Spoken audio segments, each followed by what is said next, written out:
Welcome back to the Big Breakfast. What, have I lost my tan? You have. Okay, it's Wednesday the 10th of March. I'm Johnny Vaughan. I'm feeling a little bit peckish, but I don't fancy another muffin, so I thought I'd pop out and grab a burger. Hamburger, please. You out of breath? Hello, mate. Hello there. Good morning. Well, I never. It's one-time Rolling Stone drummer and top burger man, Carlo Little, ladies and gentlemen. Hello. Carlo, back in 1963. Now, this was in the papers yesterday, hence it's our topical guest. Carlo, back in 1963, the Rolling Stones headhunted you to be their drummer. How did that all come about? What was the story of that? Well, I was with a rock and roll 60s band and a blues band playing in the London clubs. What were they called? They were called Cyril Davis Rhythm and Blues All-Stars. Okay. We were in a club and the boys came to see us.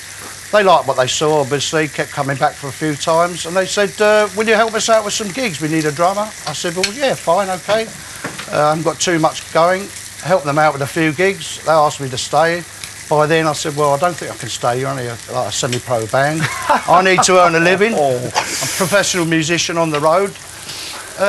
Try Charlie, so this they did. This is the stage when they hadn't had a record out or anything. They were They just started, young lads, you know.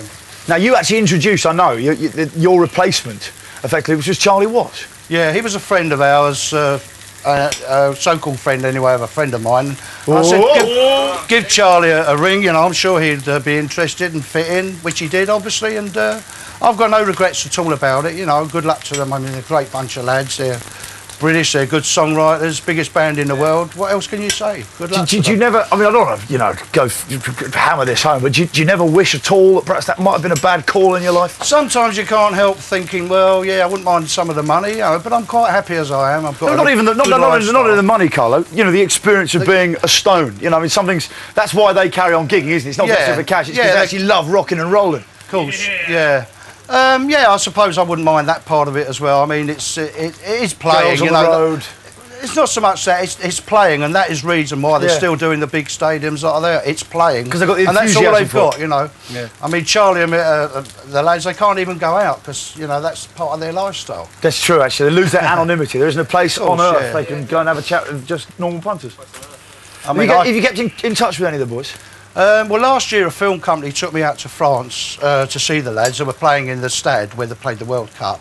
They invited us backstage there, greeted me with open arms after 36 years. I was quite pleased about that, you know, cuddles. I remembered you and everything, I mean, because they've had a few sort of people... They said, get him in, get him in. They saw my picture in the Paris paper that I was over there with the film company, seeking them out. They you know, said, get him in, and I got in, and cuddles and shaking hands, and like I lost a brother, you know. And I think it was like a lot to do with the old respect for the old days.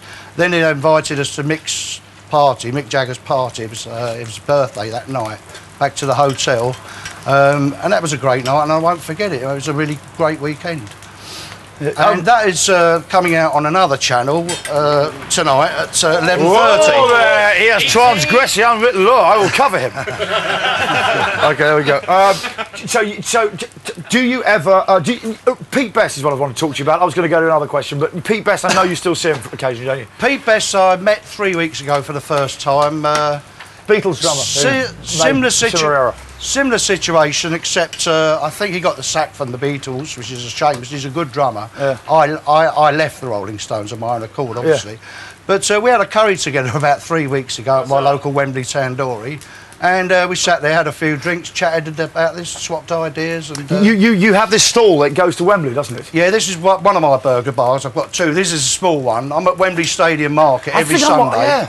Are you going to be there when the Stones play there next year? Well, my burger bar will be there. I'll be hopefully inside. I'll get somebody to run my burger bar. Hopefully I'll be inside with the lads again and having a chat backstage, and I'll ask Mick, you want a burger? I'll phone across and get, you know, when you want some onions, I'll bring it over. And if Charlie Watts is ill or has a wrist injury... Charlie will be there, and that's his own hometown, because he was born in Wembley as well. Was he? So, yeah. But if Charlie Watts fell ill and you were asked to step in, my goodness, wouldn't that be fantastic? I don't want to trip him up or anything, but you never know. Well, careful on the stairs, there we go. Do you know what? Please, Carlo, step down. We've got a drum kit for you. Just a minute before I step down. No, Carlo, you've got to step down. We're pushed for time. Sorry, mate. Oh, sorry. All right. Do you want me to take over on the grill? Yeah, of course, yeah. OK. Just turn it off.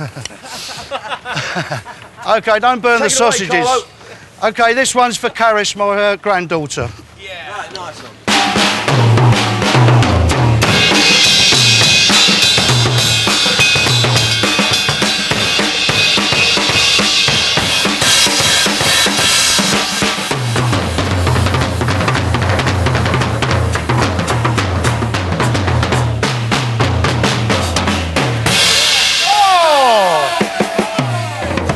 Carlo, thank you very much for coming down to the Big Breakfast. Carlo, ladies and gentlemen. See you at Wembley this year, probably on a couple of occasions. Okay. Thank you. Do you know what? Now it's time to go back to, I think, Chester and Blacon to see Richard Bacon.